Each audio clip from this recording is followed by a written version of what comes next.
Assalamualaikum warahmatullahi wabarakatuh. Alhamdulillahirrabbilalamin. Hari ini ibu bisa bertemu dengan antum ya, meskipun lewat video gitu ya. Alhamdulillah, bagaimana kabar antum hari ini? Alhamdulillah, luar biasa, Allahu Akbar. Yes, alhamdulillahirrabbilalamin. Alhamdulillah, pada kesempatan kali ini Bu Vita akan menyampaikan terkait bagaimana sih cara menyapu dan mengepel yang benar. Karena hari ini aktivitas antum adalah membantu orang tua. Nah, salah satu aktivitas membantu orang tua adalah dengan menyapu ataupun mengepel. Oke, yang pertama, Bu Vita akan menjelaskan SOP peralatan menyapu dan mengepel itu apa saja sih?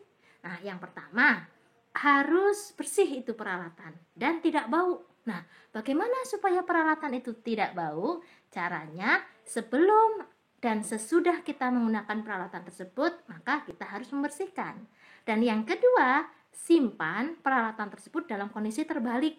Nah, kalau kita tahu sapu yang kita beli, coba antum lihat nanti, antum cek sapu yang dibeli oleh umi antum, itu atasnya itu kan ada lubang tuh untuk meletakkan. Nah, kalau misalkan kita tidak punya tempat untuk menggantungkan sapu itu, maka sapu kita simpan dalam kondisi terbalik. Begitu pula alat pelnya. Berikutnya, peralatan untuk menyapu dan mengepel itu apa saja? Yang pasti sapu dong harus kita siapkan, kemudian serokan, kemudian ada alat pel dan cairan untuk pel. Nah, cairan untuk pel itu macam-macam ya.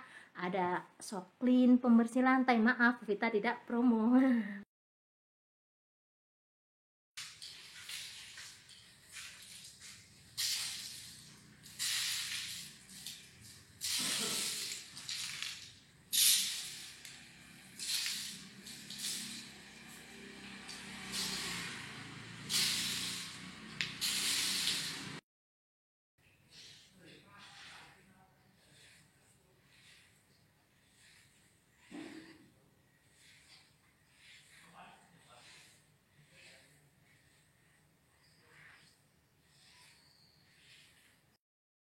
Berikutnya, langkah-langkah untuk menyapu dan mengepel. Bagaimana langkah-langkahnya? Nah, ini kadang kita belum paham nih ya cara mengepel dan menyapu yang benar ya. Jadi cara mengepel dan menyapu yang benar tuh dari dalam keluar atau dari belakang ke depan. Nah, tadi yang sudah antum lihat video pengantar tadi, cara ngepelnya itu dari belakang ke depan atau dari dalam ke keluar. Ya, jadi kita tidak menginjak ya setelah kita pel atau kita sapu lantai yang sudah kita pel, yang kita sapu tidak kita injak kalau dari dalam keluar, seperti itu. Yang berikutnya, nah bagaimana?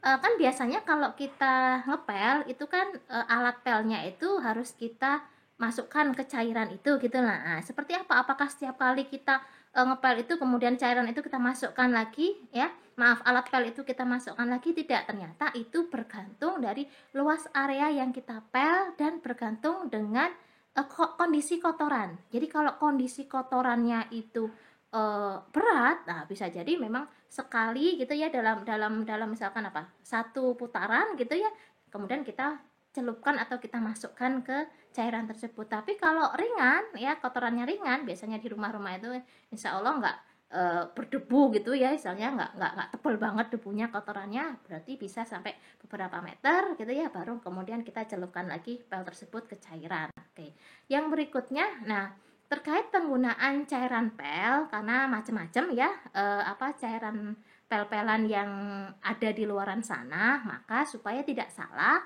antum harus mau membaca instruksi yang ada pada kemasan gitu ya. Jadi misalkan nih 1 liter air itu kita kasih berapa mili cairan pelnya.